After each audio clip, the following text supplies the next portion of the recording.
சரி, முன்னாடி வந்து பிளாசண்டா வந்து ஃபங்க்ஷன பத்தி பார்த்தாச்சு. பிளாசண்டா என்னென்ன பண்ணும் பேபிக்கு அப்படின்றத பத்தி பார்த்தாச்சு. இப்போ வந்து பிளாசண்டா எப்படி டெலிவரி ஆகும்? அதை எப்படி நம்ம ஐடென்டிஃபை பண்ண முடியும்? அப்படின்றத தான் பார்க்க போறோம்.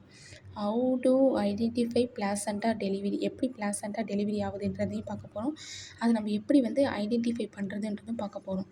இதுதான் வந்து பிளாசண்டா டெலிவரி ஆவறது. ஃபஸ்ட்டு வந்து வெஜினல்ல வந்து மைல்டு ப்ளீடிங் ஆகும். மைல்டு ப்ளீடிங் ஆச்சு.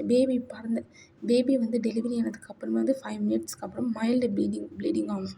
அப்போவே நம்ம ஐடென்டிஃபை பண்ணால் பிளாசண்டா டெலிவரி ஆகிற ஸ்டேஜில் இருக்குது அப்படின்றதையும் அதை வச்சு ஐடென்டிஃபை பண்ண நம்மளால் கண்டுபிடிக்க முடியல அப்படின்னா வந்து அம்பிலிக்கல் கார்டோட லென்த்து வந்து அதிகமாக இருக்கும். அம்பிலிக்கல் கார்டு வந்து லென்த் அதிகமாக இருந்துச்சுனாவே வந்து பிளாசண்டா டெலிவரி ஆக போகுதுன்னு அர்த்தம். ஃபண்டஸ் வந்து பால்பேஷன் பண்ணி பார்க்கலாம். பிளாசண்டா வந்து எந்த இடத்துல இருக்குது, டெலிவரி ஆகிற ஸ்டேஜில் இருக்கா, நம்ம வெஜினல் ஏரியாவை தாண்டி சிம்பசிஸ் பியூபிஸை தாண்டியது அந்த இடத்துல வந்து தொட்டுருச்சா அப்படின்றத பார்க்கணும். இந்த ஆர்ச்சுக்கிட்ட வந்துட்டா வெளியே அப்படின்றத பார்க்கணும். ஓகேவா?